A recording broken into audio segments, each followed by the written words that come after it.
merci pour cette invitation, Jean-Sébastien. Et puis, merci à tous. Donc, aujourd'hui, moi, je vais vous présenter les travaux que nous menons au sein du CLE, en fait, sur la question de la mobilité 4.0 en ergonomie cognitive. En fait, il faut savoir que cette question de la mobilité, elle nous intéresse au CLE depuis 2002 et la question de la mobilité 4.0, elle nous intéresse depuis environ 7-8 ans. Et donc, on a des résultats qui, je l'espère, vous intéresseront et vous feront surtout réagir, hein, puisque l'objectif de ces journées, c'est bien évidemment qu'on puisse échanger les uns avec les autres. Alors, je suis la responsable, on va dire, d'un groupe au sein du CLE qui s'appelle le Team Lab. Alors, Team Lab, c'est pour Toulouse Innovative Mobilities Human Factors Lab. Alors, l'intérêt ou la spécificité de ce groupe, c'est qu'il est constitué exclusivement d'enseignants-chercheurs en psychologie, 15 au total. On a aussi un ingénieur d'études, et des postdoctorants et des doctorants. Alors, on a 15 chercheurs en psychologie, mais en fait, ce qui fait vraiment notre plus-value, c'est qu'on est issu de quasiment toutes les sous-disciplines de la psychologie, c'est-à-dire l'ergonomie cognitive, la psychologie cognitive, l'ergonomie cognitive, la psychologie sociale expérimentale, la psychopathologie, le développement et la gérontologie. Alors, pourquoi est-ce que c'est intéressant et pourquoi est-ce que c'est une plus-value? Parce qu'en fait, on travaille dans le cadre de projets, de programmes de recherche communs avec des informaticiens, des industriels, autour des questions qui les préoccupent, justement sur cette question de la mobilité 4.0, et que finalement, la mobilité 4.0, ça intéresse tout le monde. Ça n'intéresse pas que l'adulte, ça intéresse aussi l'enfant, ça intéresse aussi la personne âgée. Ça intéresse aussi, bien évidemment, le champ des émotions. Quand il s'agit, par exemple, de traverser la route alors qu'un véhicule autonome arrive, ça peut créer des émotions et pas toujours des bonnes. Et donc, en fait, il est essentiel, et c'est tout l'intérêt de ce groupe, d'avoir des spécialistes de chacune de ces sous-disciplines de la psychologie pour pouvoir apporter des réponses à ces questions. Alors, la chance qu'on a à Toulouse aussi, c'est qu'on participe à un gros projet PIA4 qui s'appelle le projet Ville Agile, qui permet en fait de travailler sur ces questions de la mobilité 4.0 et ce sur 10 années puisque le programme dure 10 ans. Dernière chose, depuis 2002, on a un simulateur de conduite automobile. Vous verrez qu'il est fort utile dans le cadre de nos travaux. Ce simulateur de conduite automobile est rattaché à la plateforme Cognition, Comportement et Usage qui se trouve à la MSH de Toulouse. Mais il paraît que vous êtes bien doté aussi à Nice et ça pourrait être intéressant de voir si on ne pourrait pas, par exemple, faire des collaborations ensemble. Alors, l'idée, en fait, c'est de poser tout l'intérêt d'intégrer, on va dire, les sciences humaines dans la question de l'innovation technologique, en particulier dans la mobilité 4.0. On va revenir, on en a déjà parlé ce matin, sur la conception plus classique de ces systèmes autonomes, qui est en fait l'approche technocentrée, cette approche technocentrée qui a régi le développement des systèmes intelligents, plus ou moins intelligents, pendant des années, jusque dans les années 80, comme ça a été dit ce matin. C'est une approche qui est centrée sur le développement du système, de ses spécifications. En fait, le système, il est vu comme un objet, comme une technologie. Sa finalité, c'est de développer la technologie, c'est de développer cet objet. Le point de vue qui est pris en considération quand on va développer ce système dans une approche technocentrée, en fait, le seul point de vue qui intéresse, c'est celui qui conçoit. Globalement, si le concepteur trouve que ça marche, c'est fabuleux, ça marche. Et ce qui est intéressant, enfin, c'est que ces systèmes sont développés une fois pour toutes.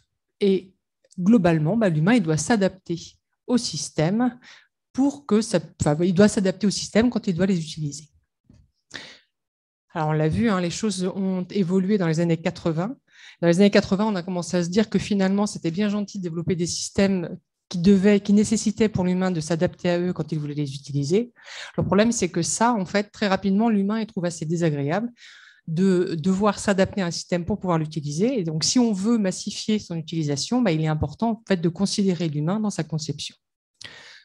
On en vient alors à une approche plus technocentrée. Donc, je fais un petit clin d'œil à ce qui a été dit ce matin, la fameuse théière, la voilà.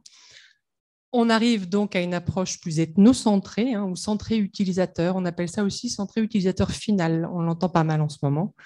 Cette fois-ci, on va s'intéresser principalement à l'humain. Ce qui va nous intéresser cette fois dans le système ou dans la machine, ce n'est pas l'objet, mais bien les fonctionnalités qu'il peut prendre. On va s'intéresser à ce sujet, à la question ou aux questions de l'utilité de la fonction proposée, de l'utilisabilité de l'outil et de sa compatibilité. Dans l'utilisabilité et dans la compatibilité, on va aussi trouver bien évidemment les questions. Alors, on parle généralement aussi des trois notions de besoin, attente et contrainte. Alors, quand on parle avec des sciences dures, besoin et attente, globalement, sont extrêmement bien prises en considération par les informaticiens, par les développeurs d'intelligence artificielle. Les contraintes le sont beaucoup moins. Généralement, en fait, ces systèmes, on l'oublie assez, ils ont normalement en fait, comme vocation d'apporter une solution sans contraindre plus qu'il ne l'est déjà l'humain dans son activité. S'il le contraint plus, à ce moment-là, l'outil n'est pas utilisable, et comme il n'est pas utilisable, il ne sera pas utilisé, et donc il ne sera pas accepté. Alors cette fois-ci, en fait, dans une approche ethnocentrée, le point de vue qui va être pris en considération dans la conception et sur toute la durée de la conception, c'est celui de l'utilisateur final. Alors qu'est-ce qu'on va faire pour cela? On va mettre en place des entretiens, des focus group. On va l'observer dans l'usage de la technologie, par exemple. Et puis on va faire des tests utilisateurs. On va regarder si effectivement, avec ou sans le système, en fait, l'individu arrive à mener à bien sa tâche. Cette fois-ci, en fait, dans une approche ethnocentrée, le système doit s'adapter à l'humain, à son contexte et à sa tâche. Donc voilà, c'était pour vous dire, on a déjà parlé, que finalement, les trois critères majeurs qu'on va nous utiliser en ergonomie cognitive sont les concepts d'utilité, d'utilisabilité et de compatibilité d'une interface. Alors, nous, ce qui va nous intéresser aujourd'hui, c'est la question de l'humain en interaction avec le véhicule autonome. Et en fait, l'humain, quand il interagit avec le véhicule autonome, alors pourquoi? Parce que, je ne l'ai pas dit, mais en gros, en fait, la problématique de l'humain qui interagit avec le véhicule autonome, il va se poser à deux niveaux. Il y a d'abord l'humain qui est à l'intérieur du véhicule autonome. Voilà, c'est celui qui va être transporté partiellement ou totalement par un véhicule autonome dans son déplacement. Et puis d'un autre côté, on a l'interaction des autres usagers de la route, des humains autres usagers de la route avec ce fameux véhicule autonome. Quand vous êtes piéton, cycliste, trottinettiste, conducteur d'une voiture manuelle, et vous allez interagir avec des véhicules qui conduisent tout seuls. Il va falloir se poser la question de savoir comment est-ce que, par exemple, dans un milieu urbain, vous allez pouvoir interagir avec ce véhicule autonome de telle sorte que vous puissiez en fait mener à bien votre activité. Alors, on va d'abord quelques petits éléments introductifs. Je vais essayer d'aller vite. Alors, tout d'abord, l'activité de conduite. C'est une activité humaine complexe et dynamique. En fait, cette activité humaine, elle requiert plusieurs ressources. Donc, perceptives, cognitives et motrices. Au niveau perceptif, le canal le plus sollicité, c'est la vision. Ça, je ne vous apprends rien, a priori. Au niveau cognitif, en fait, le processus qui est le plus sollicité, c'est l'attention. Et en particulier les ressources attentionnelles, d'une part, et puis d'autre part aussi la focalisation attentionnelle. En fait, quand vous êtes sur la route, quand vous conduisez, vous n'allez pas regarder n'importe comment. En fait, vous allez stratégiquement identifier certains éléments de la route qui vont vous permettre d'être très adapté à la situation. Par exemple, quand on est en ville et qu'on est on attend en fait à flux de la circulation, l'élément stratégique qu'on va regarder Voilà, c'est plutôt le feu de la circulation plutôt que la mamie qui est en train de choisir une robe ou ce genre de... D'accord. Donc, on a un déplacement attentionnel en fait, de l'attention qui est relatif à son activité. Au niveau moteur, en fait, c'est les ressources manuelles qui sont principalement utilisées. Cette tâche de conduite, c'est une tâche également qui inclut 3 sous-tâches. En fait, en parallèle, alors que vous êtes en train de réaliser cette activité, vous menez en parallèle 3 tâches distinctes que sont le guidage, la navigation et l'identification du risque.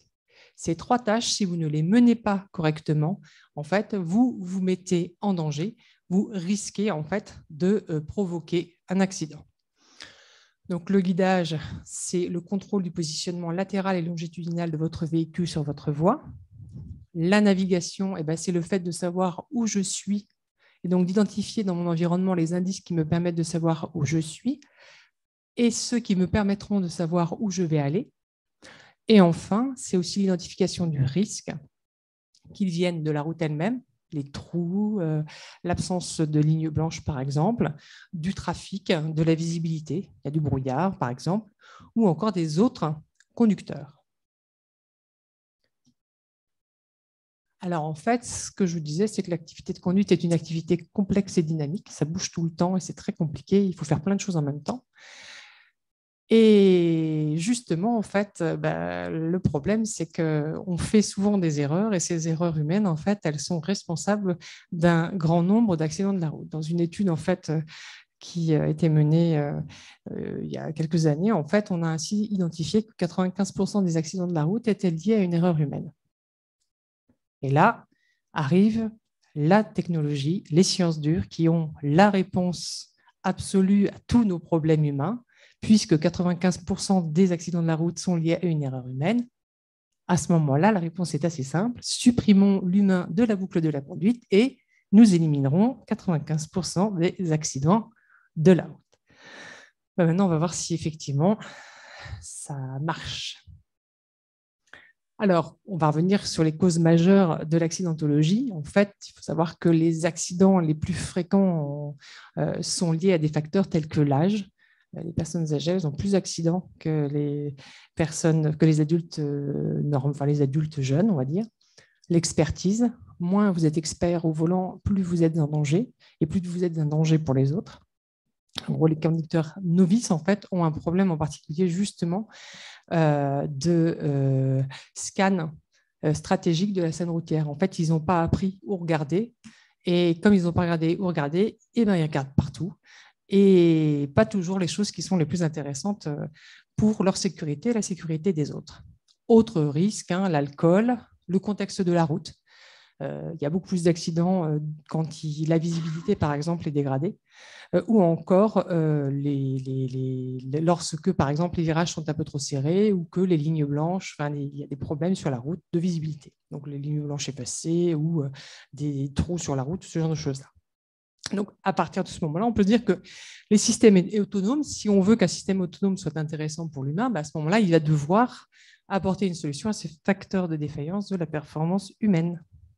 Et ça, en fait, il faut que ces systèmes-là, en fait, ils aient comme vocation première, au regard des travaux de Reason, par exemple, de remplacer, d'assister l'humain dans les situations les plus critiques. Parce que s'il remplace l'humain dans les situations les plus cool, ça n'a pas beaucoup d'intérêt. Et enfin, il doit limiter le temps que va passer l'humain à superviser le système autonome. Pourquoi ? Parce qu'en fait, les humains, ils sont très mauvais dans la supervision continue d'une action. Donc, pour vous faire une... Voilà, typiquement, en fait, là, on toucherait en fait à des problématiques d'ordre, ce qu'on appelle en fait l'attention soutenue. Alors, l'attention soutenue, en fait, c'est le fait de réaliser une tâche continue pendant une certaine période, d'accord ? Et en fait, dès les années 40, on a des chercheurs qui ont travaillé, en particulier Mackworth qui a travaillé sur le test de l'horloge pour pouvoir répondre à la question que posait l'armée britannique sur les contrôleurs aériens, enfin les contrôleurs radars, pardon. l'idée était de se dire combien de temps est-ce qu'on peut tenir, combien de temps un humain est capable de pouvoir contrôler donc des radars, en fait, d'identifier correctement en fait un petit navire, d'identifier en fait qui est un navire ennemi, de qui est un navire ami sur un radar.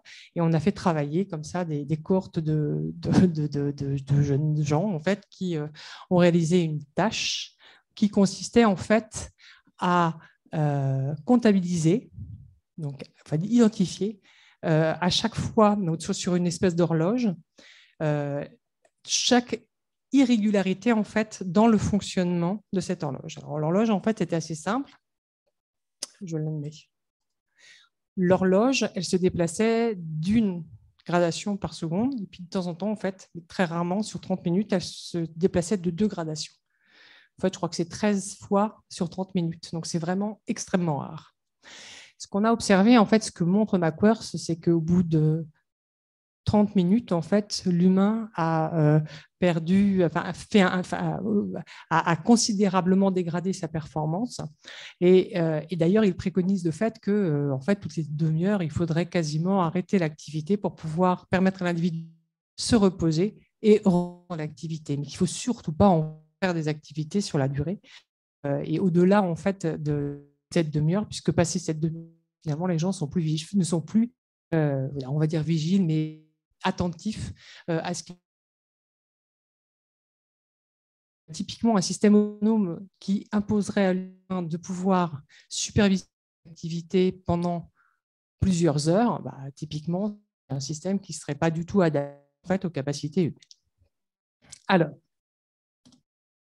revenons-en maintenant en fait, au niveau d'automatisation des véhicules. Alors, celui qui va nous intéresser, ceux qui vont nous intéresser, c'est les véhicules de niveau 3 et 4. Mais on va quand même décrire les niveaux d'automatisation avant le niveau 3 et 4. Vous allez tous découvrir comme ça que vous avez une voiture autonome, même si vous ne le saviez pas, en fait, puisque le niveau d'autonomisation global actuel, en fait, on est sur un niveau d'automatisation 1. Alors, on y va. Le niveau 0, c'est un niveau qui ne comporte aucun système automatisé. La 2 chevaux. D'accord ? Donc, quand vous êtes, par exemple, au volant d'une 2 chevaux et que vous devez juste prendre un virage, vous ne prenez pas un virage, vous faites 4 tours de volant. Voilà, ce qui n'est absolument plus le cas maintenant. Parce que maintenant, en fait, on a des systèmes qui sont des assistances, par exemple, pour tourner le volant, pour freiner, etc. Ça, c'est du niveau 1. Donc, à partir du moment où vous avez un système type ABS, ce qui est le cas pour tout le monde, vous avez déjà une voiture qui est autonome, enfin, ou automatisée, on va dire, de niveau 1. Dans le niveau 1, on va trouver des systèmes comme le régulateur de vitesse ou le limitateur de vitesse. Ces systèmes-là, en fait, ce sont des systèmes automatisés, mais qui ne sont pas encore intelligents. Ils ne sont pas intelligents parce qu'en fait, ils ne font que, ils ne font que ce pourquoi ils sont faits. C'est-à-dire que si vous décidez que vous mettez votre régulateur de vitesse à 90 km/h, il roule à 90 km/h. Si vous approchez trop près d'un véhicule qui est devant vous, il roulera toujours à 90 km/h. Voilà. Et si vous avez décidé de vous suicider par ce moyen, eh bien, elle vous accompagnera, votre voiture, à le faire sans aucun problème. D'accord ? Ça, c'est le niveau 1. À partir du niveau 2, on commence à avoir des voitures qui sont intelligentes.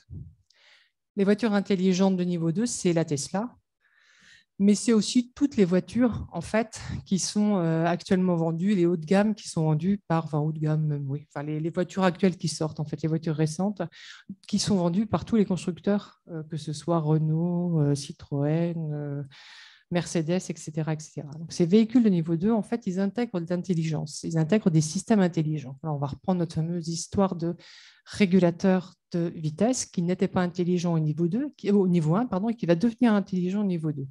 Pourquoi il devient intelligent ? Parce qu'en fait, il va pouvoir communiquer, donc ça, c'est la grande nouveauté, en fait, il va communiquer avec les capteurs de distance intervéhiculaire qui sont placés à l'avant du véhicule.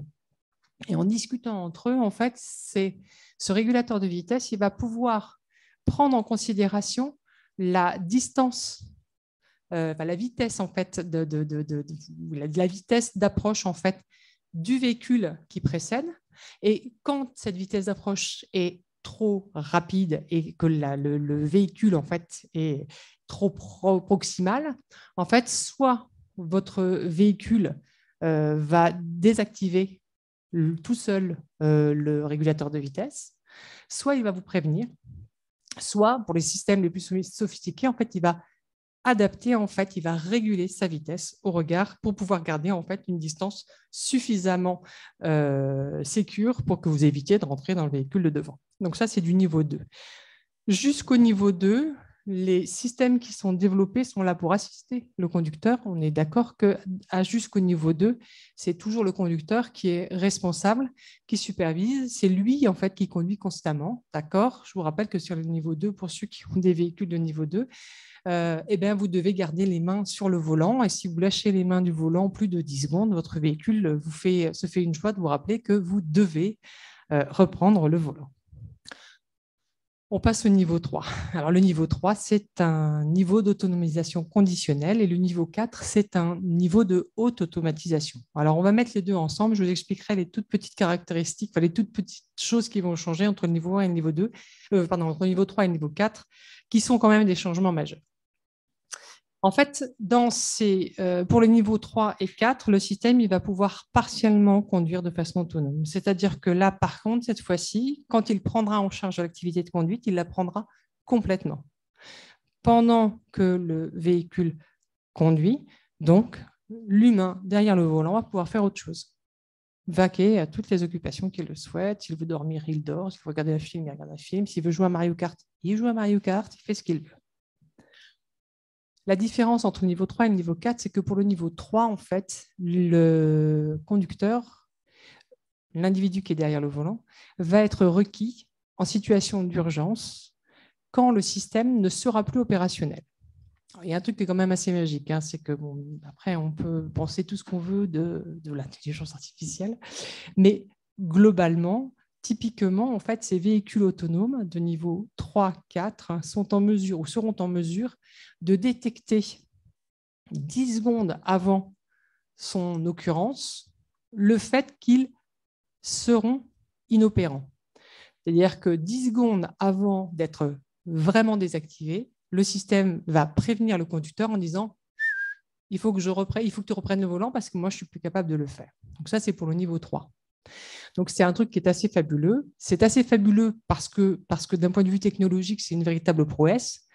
Grosse problématique, c'est que du point de vue de l'humain, c'est absolument pas une prouesse, et en particulier, c'est même super dangereux parce que 10 secondes pour lâcher l'activité qu'on avait en cours, se remobiliser sur l'ensemble des indices qui vont permettre de reprendre le volant, c'est-à-dire les indices qui me permettent d'exercer correctement les tâches de guidage, de navigation et d'identification du risque, parce qu'il va falloir faire les trois, d'accord ? C'est court, finalement, 10 secondes. Et alors, par ailleurs, en plus, il y a un autre élément, hein, c'est qu'en plus, ce système autonome, il est inopérant, ce qu'on appelle l'autopilote, hein, inopérant, dans 3 contextes liés. Quand la météo est dégradée, par exemple, les brouillards. Quand la route est dégradée, par exemple, les lignes blanches sont effacées ou à moitié effacées, ou encore quand le virage serré. Ce qui est intéressant, c'est que tout à l'heure, on a dit que ces systèmes auto devaient être développés dans le respect des capacités humaines et en particulier pour régler les problèmes que l'humain avait dans le contexte d'une situation de conduite manuelle normale. Globalement, en fait, le système ne marche pas quand l'humain en fait est en difficulté. Et ce qu'on va demander à l'humain au final, c'est de laisser un autopilote conduire sur un trajet lorsqu'il fait beau, que la route est nickel, que voilà, et il devra reprendre le volant quand il y aura du brouillard intense, que les lignes blanches seront effacées ou que la route sera enlacée. D'accord ? Donc, effectivement, à partir du moment où on a fait ce constat-là, ça, c'est ce que fait la technologie. Il va falloir que les sciences humaines en fait interviennent. Pourquoi faire ? Pour pouvoir faire d'abord pour étudier cette situation-là et voir en quoi est-ce que l'humain est bloqué ou est en difficulté en fait, dans ce genre de contexte, voire mesurer en fait, cette difficulté ou cette difficulté, et puis proposer des outils qui favoriseront en fait, l'interaction de l'humain avec ces nouveaux véhicules. Je n'ai pas parlé du niveau 5, je vais en parler maintenant. Le niveau 5, en fait, c'est un niveau d'autonomisation entière. C'est les navettes autonomes. Vous en avez une d'ailleurs sur le campus qui, d'après ce que j'ai compris, se promène de temps en temps. Hein, on est d'accord, hein? Alors, d'un point de vue ergonomique, en fait, d'un point de vue psychologique, voilà. En fait, finalement, l'utilisation ou l'intégration du véhicule autonome ou l'activité de conduite, on va dire, avec un véhicule semi-autonome, ça a des conséquences extrêmement importantes pour l'humain derrière le volant. Alors d'abord, la première chose, c'est que jusqu'à maintenant, on parle de conducteur parce que jusqu'à maintenant, en fait, quand vous prenez votre volant, vous gardez votre volant en main du début à la fin de votre trajet. Vous contrôlez pleinement, vous gérez pleinement l'ensemble de l'activité de conduite automobile. Avec l'avènement des véhicules de niveau 3, 4, en fait, vous n'êtes plus conducteur, mais passaducteur ou drivenger. En fait, vous choisissez celui que vous préférez des deux termes. L'idée, en fait, c'est que finalement, l'individu qui est derrière le volant, en fait, il va passer d'un statut à un autre. Alors comme ça, on peut dire oui, c'est joli, un concept de plus, ça n'a pas beaucoup de sens. En fait, celui-ci a énormément de sens parce qu'en fait, à partir du moment où vous considérez que votre individu il est double, et bien, ça veut dire que ses préoccupations sont doubles aussi et que si on veut que le système soit adapté à cet humain, alors il va falloir répondre à ces doubles exigences. Alors pourquoi est-ce que l'activité de conduite, elle sera différente? Parce qu'en fait, votre humain, il va alterner des conduites, enfin des situations de conduite manuelle et des situations où il est passager d'un véhicule qui conduit de façon autonome. Et puis entre les deux, en fait, il va devoir, quand il est en situation de conduite manuelle et que le système lui dit « au fait, je peux conduire », il va devoir accepter de lâcher prise, et je dis bien accepter de lâcher prise. Et puis, quand le véhicule sera en conduite autonome, cette fois-ci, en fait, et que le système lui dira « au fait, il faut que tu reprennes le volant parce que là, ça craint vraiment, je ne peux plus conduire », il va devoir reprendre le volant dans un délai relativement court. Et alors, ce que je vous disais, c'est qu'effectivement, ce double statut de l'humain derrière le volant, du passaducteur, c'est extrêmement important parce qu'en fait, ça touche à deux types de comportements qui sont différents chez l'humain.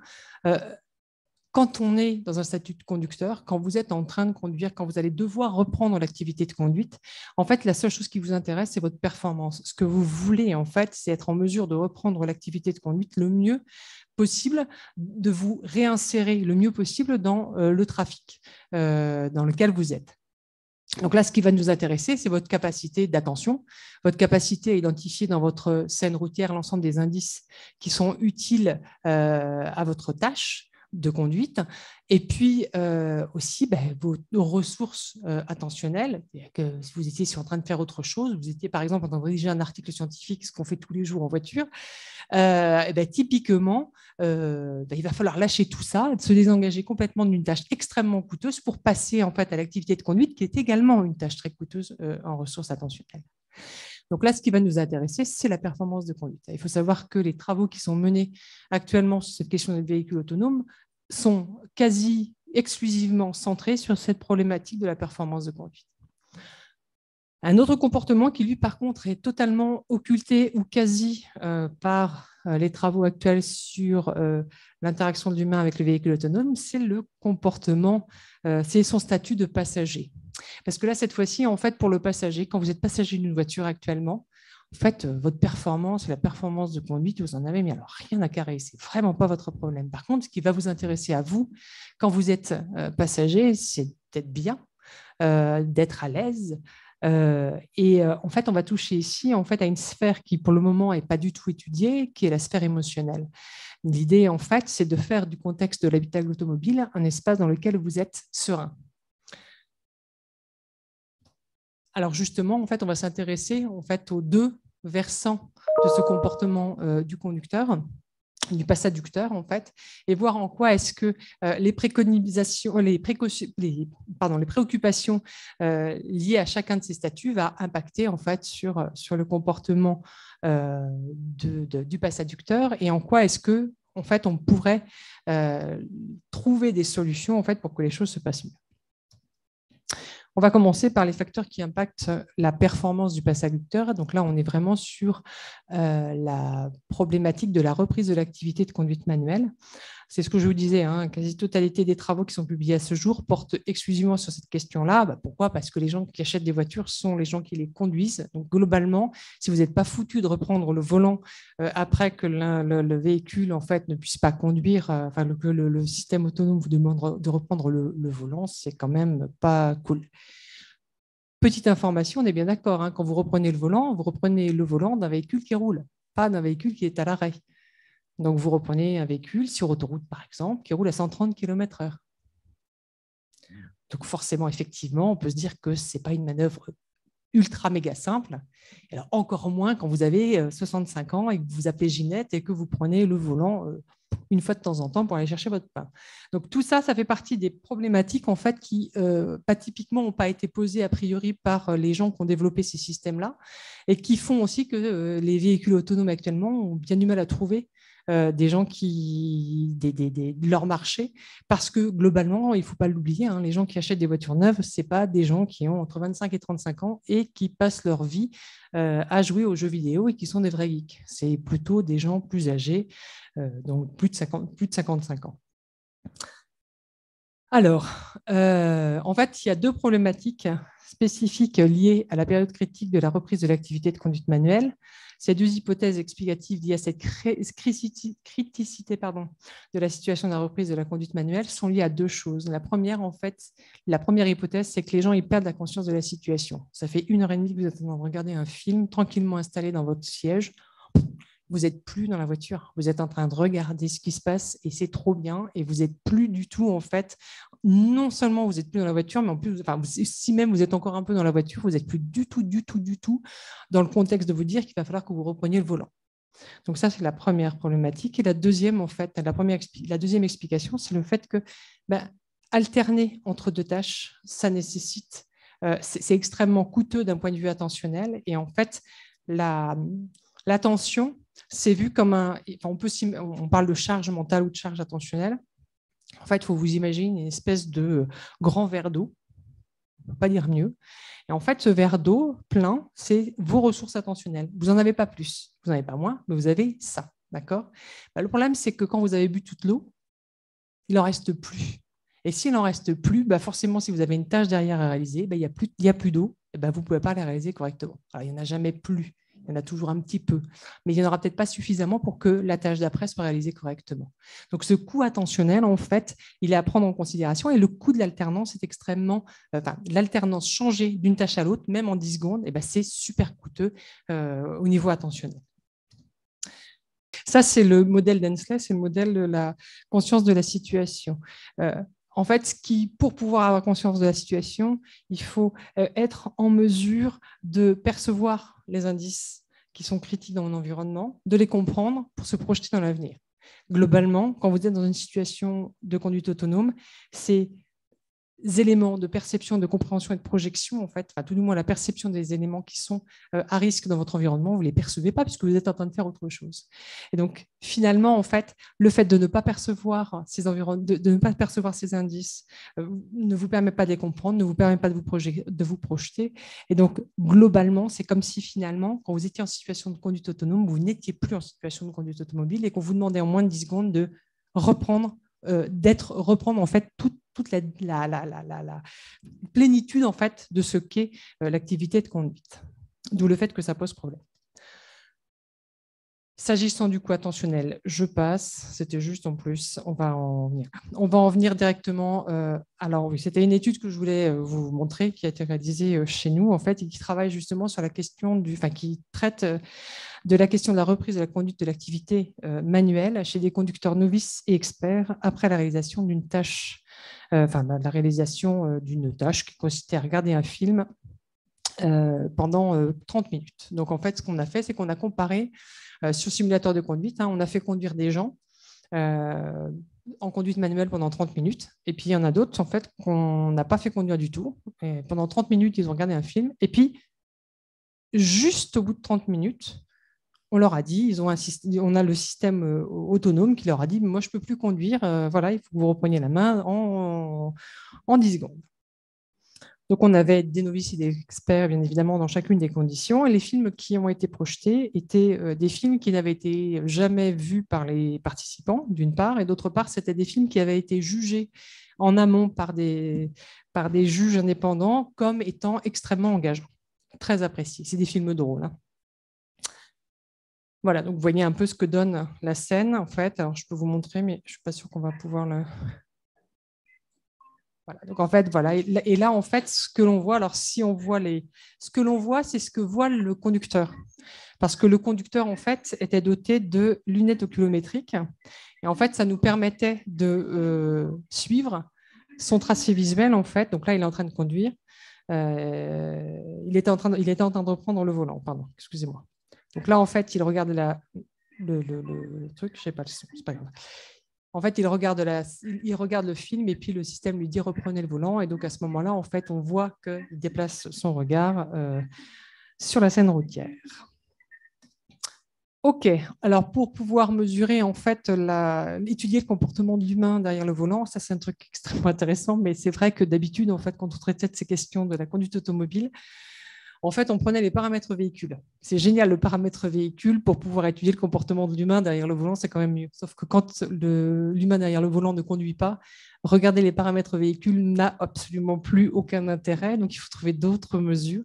L'une des mesures qu'on utilise, en fait, l'une des données qu'on utilise, hein, c'est les données oculométriques qui nous permettent d'avoir des renseignements à deux niveaux. D'abord, en fait, en termes de charge mentale, il faut savoir que la dilatation pupillaire, donc c'est le truc noir, enfin voilà. En fait, la pupille, pardon, pas le noir, la pupille en fait se dilate avec l'augmentation de la charge mentale. Donc, plus vous avez une charge mentale importante et plus la pupille se dilate. Donc ça, c'est un élément qui nous intéresse fortement. Et puis l'autre élément qui nous intéresse, c'est les fixations oculaires. On va s'intéresser en fait à ce qui est visualisé, ce qui est fixé dans la scène routière ou ailleurs. Et puis la durée des fixations. Ces deux éléments, en fait, vont nous donner des informations sur ce que l'on appelle les zones d'intérêt. Où est-ce que vous êtes intéressé? Qu'est-ce qui vous intéresse, en fait, à regarder dans la scène? Donc voilà, on s'est intéressé sur toute la durée de l'expérience. On a traité exclusivement les 18 secondes qui vont du début de la requête de la reprise jusqu'à la reprise effective de l'activité de conduite. On n'a pas traité autre chose. Globalement, pour faire très simple, ce que l'on va observer, c'est que les gens donc quand on compare le conducteur, donc quelqu'un qui a fait que conduire avec quelqu'un qui a repris l'activité de conduite, en fait, ce qu'on s'aperçoit, c'est que en fait, le passe adducteur, il montre des comportements dégradés à tous les niveaux par rapport au conducteur. Ça veut dire quoi? Ça veut dire en fait que le passe adducteur, il va moins regarder la route. Il la regarde moins longtemps. Il a une dilatation pupillaire qui explose la machine. Donc, ça veut dire quoi? Ça veut dire qu'en fait, il est surchargé au niveau attentionnel. Et en plus, il ne regarde pas là où il faut. Il regarde moins souvent la route. Alors que globalement, en fait, il faudrait au contraire qu'il regarde bien plus la route parce que, a priori, en fait, il était sur une tâche tout à fait autre. Ce qui prouve bien qu'effectivement, en fait, on a un vrai coût lié à la reprise et que clairement, l'individu est absolument pas en mesure de reprendre, on va dire, les automatismes de l'activité de conduite comme ça en moins de 10 secondes. Quand on s'intéresse à l'expertise du passe adducteur, on s'aperçoit sur la durée des fixations en particulier que les novices, ils regardent globalement en fait moins longtemps la scène routière que les experts. Là aussi, c'est embêtant parce que alors ça, c'est un résultat. Voilà, bon, bref. Donc globalement, ce qu'on observe, c'est que le comportement visuo-attentionnel du passe adducteur, il est dégradé par rapport au conducteur et que les novices ont aussi un comportement en fait qui est dégradé par rapport aux experts. Et en termes de charge mentale, on l'a dit, les passes adducteurs en fait ont une charge mentale supérieure au conducteur. Alors, ça veut dire quoi? En fait, ça veut dire que, bon, ça on le savait, hein, que cette manœuvre, elle est problématique pour les futurs passadducteurs. L'idée, ça va être de savoir comment est-ce qu'on va les aider. Alors déjà, il y a une première question qui se pose, c'est le maintien de l'expertise ou l'acquisition d'un niveau d'expertise satisfaisant. En fait, le problématique que l'on a, c'est qu'un expert au volant actuellement, c'est quelqu'un qui a 5 années de permis de conduire et qui conduit en moyenne 10 000 km par an. Ça va, trop facile. Ça fait 200 km par semaine, ce qu'on fait a priori tous ou quasi quand on a une voiture et qu'on n'habite pas dans la ville dans laquelle on travaille en gros. Ça, c'est génial. Sauf qu'en fait, avec les véhicules autonomes, en fait, les 10 000 km roulés ne seront plus 10 000 km conduits. Et là, ça pose un problème parce qu'en fait, pour pouvoir maintenir l'expertise, il faut conduire. Donc, comment on fait ? Donc ça, c'est la première problématique qu'on a. Comment est-ce qu'on va faire pour maintenir l'expertise de conduite ou pour permettre aux gens d'acquérir un niveau d'expertise satisfaisant. Je vous rappelle en plus que, en gros, là, ça veut dire que si on a des gens qui sont novices, des conducteurs novices qui doivent reprendre le volant en 10 secondes dans des conditions, dans des contextes de route dégradés, ça risque d'être très, très, très critique pour tout le monde. Une autre voie, en fait, ce serait finalement de développer des interfaces qui aident, qui assistent en fait l'humain à la reprise. Alors, l'une des pistes sur laquelle on travaille, nous, au laboratoire, hein, c'est le fait de pré-indicer la scène routière dans le fameux délai de 10 secondes avant la reprise effective de la conduite manuelle. Donc, c'est des travaux qui sont menés par Théo Davzac, son Master 2, et qui donnent un résultat assez intéressant. En fait, ce qu'on a juste que dans le délai des 10 secondes, pendant que tu dois reprendre le volant, en fait, on met des flashs, enfin des espèces de flashs lumineux. Alors, on respecte un indissage de type je regarde devant, je regarde à gauche, je regarde à droite. Et alors, c'était ça, en fait, c'est ce que vous prenez à vos enfants quand ils doivent traverser la route. On regarde d'abord en face où est-ce qu'on veut aller, on regarde d'où vient le danger immédiat et on regarde de l'autre côté. Et donc ça, on l'a fait, on a regardé ce que ça donnait. Les résultats vont plutôt dans le bon sens. En fait, à partir du moment où on fait de l'indissage qu'on appelle exogène, donc du pré-indissage exogène de la scène routière, c'est-à-dire qu'en fait, ce qu'on fait, c'est que si par exemple je fais, en fait, automatiquement, les gens qui dorment ou qui, bon voilà, et bien ces gens-là se réveillent et en fait, ils vont aller là où il y a du bruit ou là où il y a un flash en fait. C'est ce qu'on appelle en fait une orientation exogène de l'attention, c'est automatique. Vous ne pouvez pas faire autrement que de suivre ces éléments-là. Et en faisant juste ça, on s'est aperçu que lors de la reprise, donc après que l'individu ait repris le volant, en fait, on s'aperçoit que l'exploration de la scène routière est beaucoup plus riche chez ces gens-là que chez les gens qui n'ont pas eu ce type d'indissage. Je passe maintenant à la problématique du passadducteur dans son statut de passager. Cette fois-ci, en fait, la problématique, donc, je vous dis, les travaux, en fait, il n'y a pas de travaux quasi sur cette question du passager. Il n'y en a pas du tout sur le passager de véhicules normaux. Et le passadducteur, ça commence à arriver, mais le passager de véhicules autonomes, il y a 2-3 choses qui existent, mais pas plus. Ici, en fait, on va se focaliser sur la question du comportement émotionnel de l'humain, en distinguant le trait émotionnel de l'état émotionnel. Alors, le trait émotionnel, c'est le fait d'être colérique, calme, voilà, recherche de risque. L'état émotionnel, c'est quelque chose qui est beaucoup plus immédiat. Je suis en colère, je suis triste, mais maintenant, c'est immédiat. Et, voilà. Et on peut être colérique et en colère. Mais on peut être calme et en colère, par exemple. Cette fois-ci, en fait, on ne va pas du tout s'intéresser à la question de la reprise de l'activité de conduite, mais plutôt à la question du lâcher-prise. Là, l'idée, ça va être de voir si l'individu accepte de lâcher prise ou pas. En fait, c'est critique. Pourquoi ? Parce que je vous ai dit que 95% des accidents de la route sont liés à l'erreur humaine, qu'on a développé des systèmes autonomes, des véhicules autonomes qui conduisent à la place de l'humain pour limiter l'erreur humaine. Bah oui, mais le pire qui puisse arriver, c'est que l'humain décide, alors qu'il ne doit pas le faire, de reprendre le volant. Parce que s'il reprend le volant d'un véhicule qui peut conduire de façon autonome, finalement, il annule le bénéfice lié à l'utilisation de ces véhicules autonomes. Donc, en fait, ce qu'il faut éviter, c'est... Ce qu'il faut éviter, c'est effectivement qu'ils reprennent le volant de façon intempestive. Ça, c'est la première chose. Et puis la deuxième chose, il faut qu'il lâche le volant. C'est-à-dire que quand le système est opérationnel, il faut qu'on soit sûr que l'individu dise « Bon, ok, d'accord, tu es meilleur que moi, je te laisse ». Si l'individu ne dit pas ça, en fait, au final, on est dans la même situation. En fait, il refuse de lâcher prise. Donc, finalement, ce n'est plus un véhicule autonome, c'est un véhicule à conduite manuelle avec des options que le conducteur n'utilise pas. Alors, donc, comme il n'y avait pas d'étude du tout sur la peur d'être passager, nous, on a fait une étude sur la peur d'être passager. On a développé un questionnaire sur la peur d'être passager. Et comme on était à fond dans le développement de concepts, on a développé le concept de locomotiophobie. Je sais, c'est pas facile, mais au moins comme ça, une fois qu'on l'a en tête, c'est super. Bon, bref, pour la faire court, en fait, on a donc développé un questionnaire en fait, autour des 3 problématiques majeures liées à la peur, non pas du passager, mais du conducteur. Pourquoi? Parce qu'en fait, il y a une étude. Autant on ne s'est pas intéressé aux passagers, autant on s'intéresse aux conducteurs. Et justement, il y a des études en psychopathologie qui travaillaient sur la peur d'être conducteur et à son impact en fait, sur la reprise de l'activité de conduite, généralement en individu, après avoir eu des accidents de la route.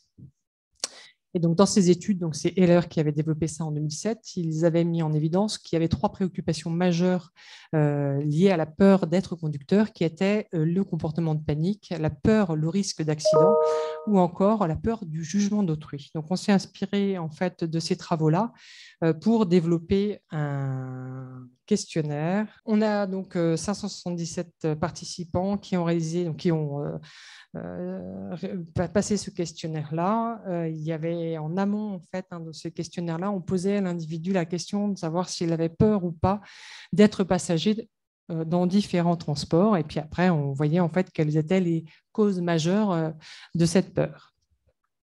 Donc voilà le fameux questionnaire qui portait soit sur le sentiment de panique, je ne serais pas capable de réagir aussi vite si un danger survenait sur la route.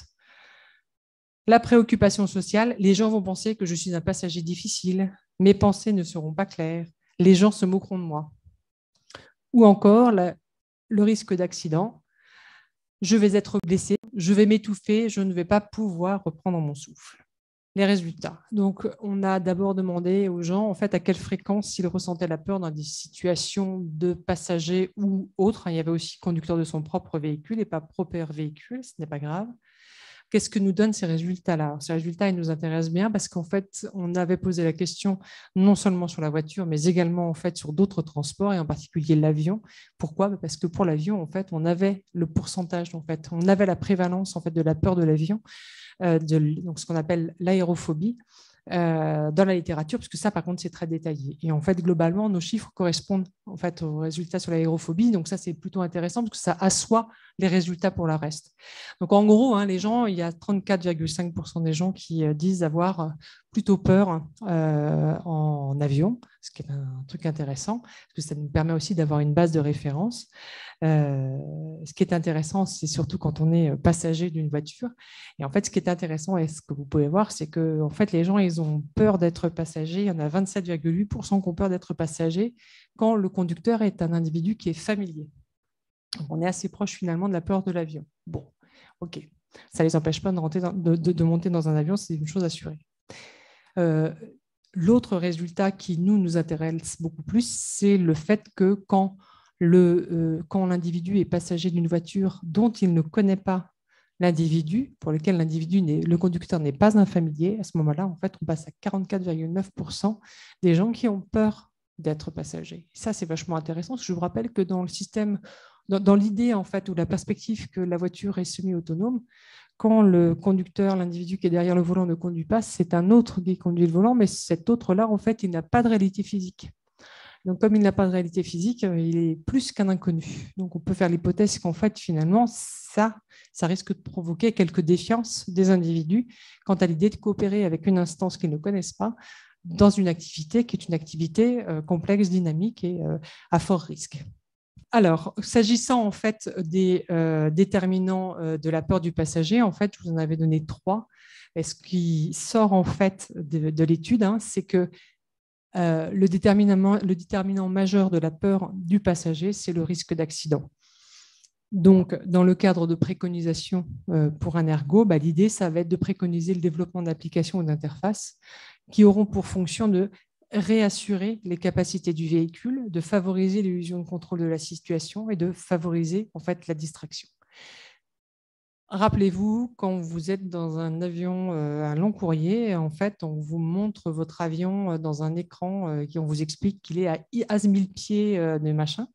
Alors, vous n'avez peut-être pas peur en avion et grand bien vous fasse, c'est merveilleux, mais en fait, ça, c'est pas fait pour vous. C'est fait pour les gens en fait qui ont une aérophobie et qui en fait ont une peur, mais ont qu'une trouille en fait, c'est qu'il y ait un accident. Et ces gens-là, en fait, pour les réassurer, en fait, il faut leur donner des informations. On leur donne des informations qu'ils peuvent traiter et qui leur permettent en fait de rationaliser le fait que le système fonctionne très bien.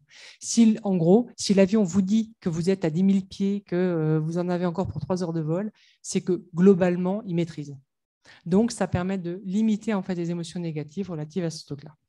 S'agissant donc de la peur du conducteur, hein, là cette fois-ci on avait, donc c'est ce que Heller et collaborateurs avaient mis en avant, c'est plutôt le sentiment de panique en fait qui régit cette peur du conducteur. Et là en fait cette fois-ci, hein, c'est pour pouvoir réguler en fait cette peur, il va falloir travailler plutôt à la préconisation de développement d'applications qui vont faciliter en fait le guidage, l'accompagnement du passe-adducteur dans la reprise de la conduite manuelle, ce que j'ai montré juste avant. Ok, on a aussi mesuré en fait cette question de la confiance dans l'interaction avec le système autonome. C'est-à-dire que c'est pas le tout de montrer que les gens ils ont peur, mais il faut aussi montrer qu'il y a des situations dans lesquelles en fait les individus ont plus peur que d'autres et que ça aussi c'est pas pris en considération. Sachez que la quasi-totalité des travaux qui sont publiés sur l'interaction de l'humain avec des véhicules autonomes sont faits sur simulateur de conduite dans un contexte de beau temps sur autoroute.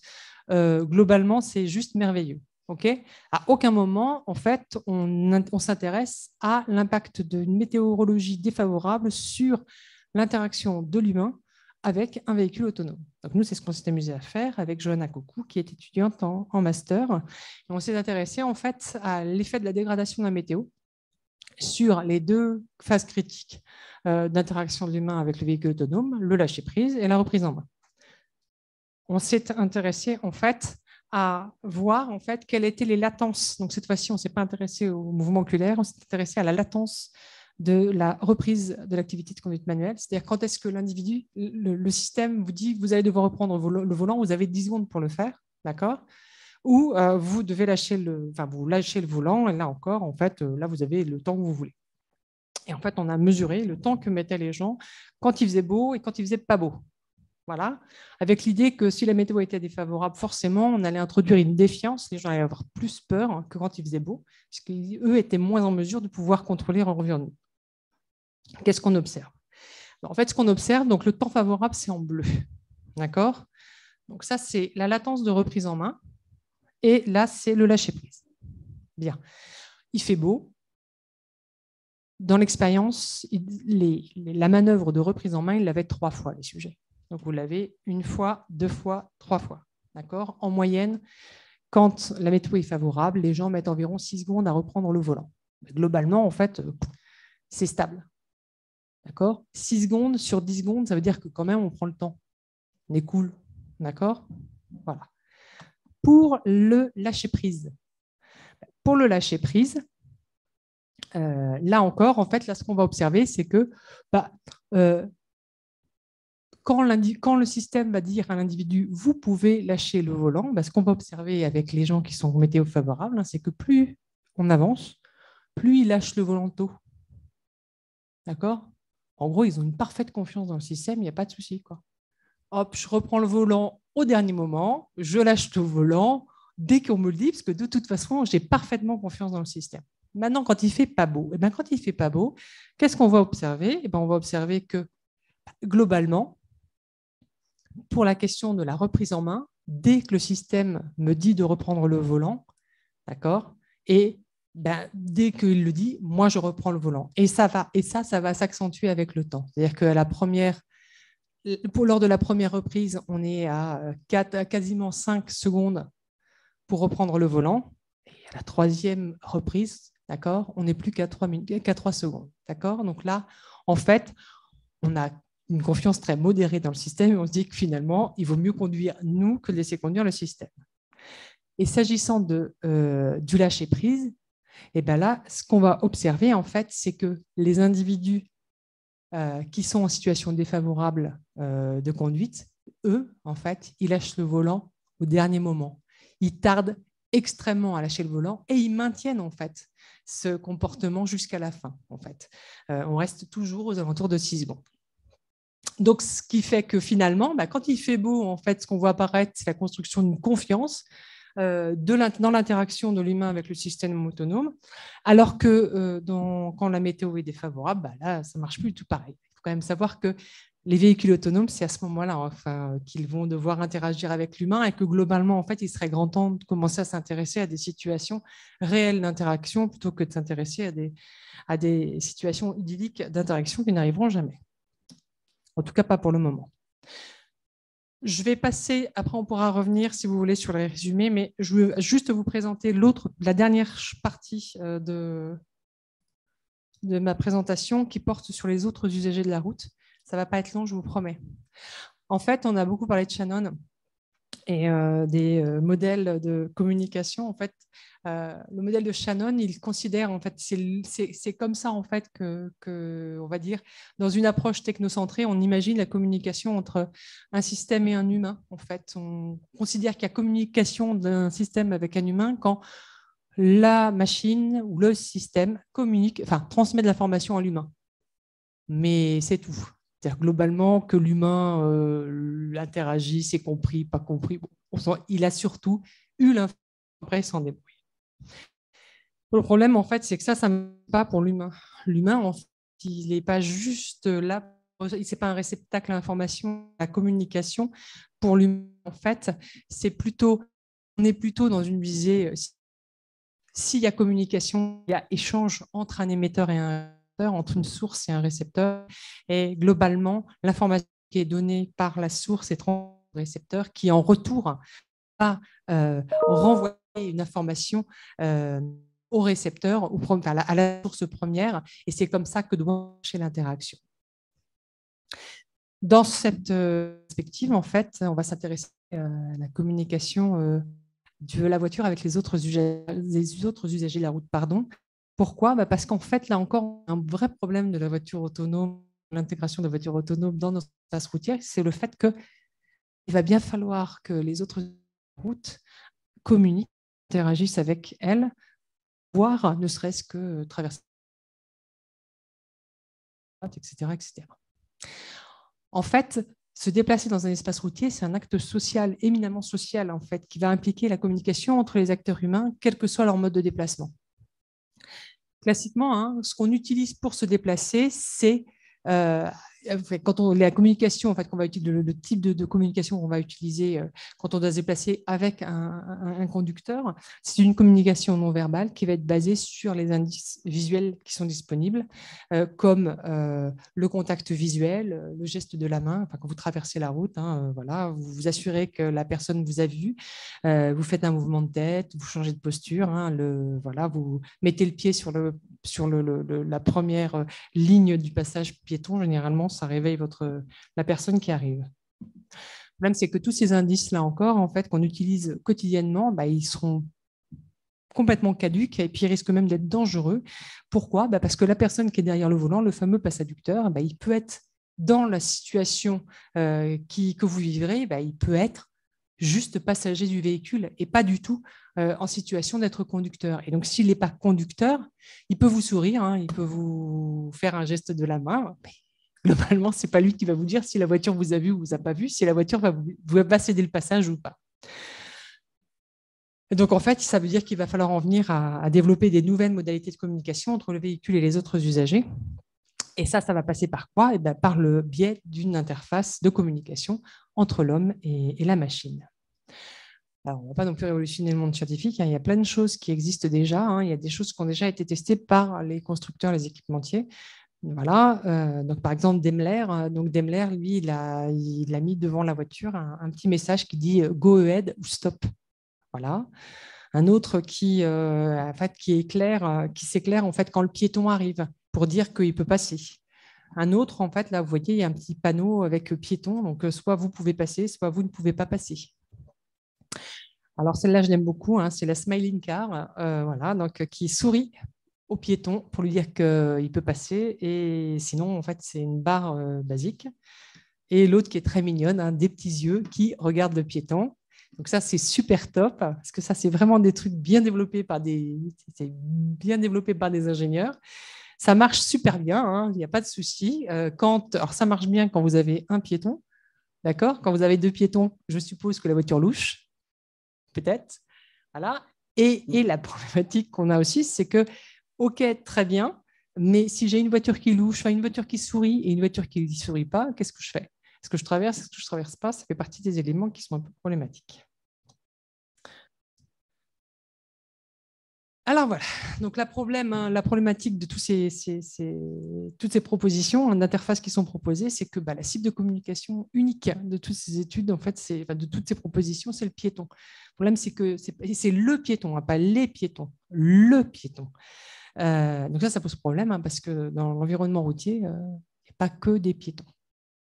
Et justement, au regard du modèle de Grice, en fait, finalement, il y a, si le principe de coopération qui régit la communication est validé, il n'y a pas de problème. Là-dessus, on y est. C'est-à-dire que l'individu en fait, qui voit l'interface est en mesure de comprendre qu'il y a un message que la voiture veut faire passer. Ça, il n'y a pas de souci. Par contre, l'information qui est transmise à l'humain, du fait qu'elle est pré-traitée par le système, elle ne s'adresse qu'à un seul type de piéton, un seul type d'usager de la route. Donc, à partir de ce moment-là, elle devient ambiguë, non pertinente, non informative pour les autres usagers. Donc, elle ne sert à rien. Voire même, en fait, elle risque d'être plus dangereuse qu'autre chose parce qu'elle est ambiguë et parce que, globalement, les autres usagers de la route pourraient la traduire, parce que c'est possible, la traduire à leur avantage ou en fait, extrapoler en fait, que ce qui est dit, en fait, est dit pour eux, alors que ça n'est dit que pour le piéton. Alors, nous, on s'est amusé au laboratoire à essayer de trouver d'autres options, en fait, et en particulier à travailler sur l'idée en fait, de quelque chose qui soit à la fois plus universel. Et puis, il y avait un autre élément qui nous intéressait, c'est de se dire que toutes ces interfaces, elles ont un intérêt à condition en fait, qu'on puisse déjà quasiment les mettre en usage dès maintenant. Le meilleur truc pour accompagner le développement d'une innovation, c'est, alors qu'elle n'est pas encore au point, de pouvoir utiliser une interface qui va accompagner en fait, le développement de l'innovation. Ce qu'il faut savoir, c'est que ce qui est pris en considération pour le piéton quand il va devoir, par exemple, traverser la route, il y a plein d'éléments qui sont liés à ce qu'il est, etc., etc. Mais au niveau des facteurs environnementaux, il y a deux éléments qu'il prend en considération quand il doit traverser la route. C'est la distance des véhicules qui roulent.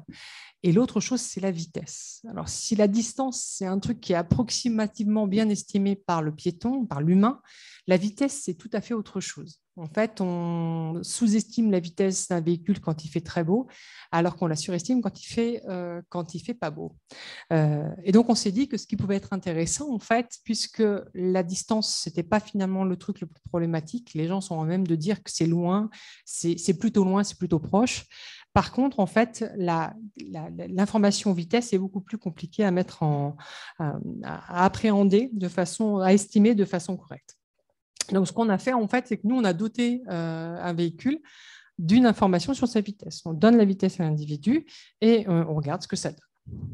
Et en fait, on a regardé ce que ça donnait sur différents publics, puisque l'objectif, c'est ça, c'est qu'en fait, cette information-là, elle soit suffisamment universelle pour être traitée par n'importe quel usager de la route et qu'en fonction de cette information-là, il soit lui en mesure de s'adapter correctement d'adapter correctement son environnement. Donc, c'est les travaux qu'on a menés cette année. Donc, on a un article, on a une communication acceptée, enfin une communication qui a été faite en 2021, un article soumis et un en préparation.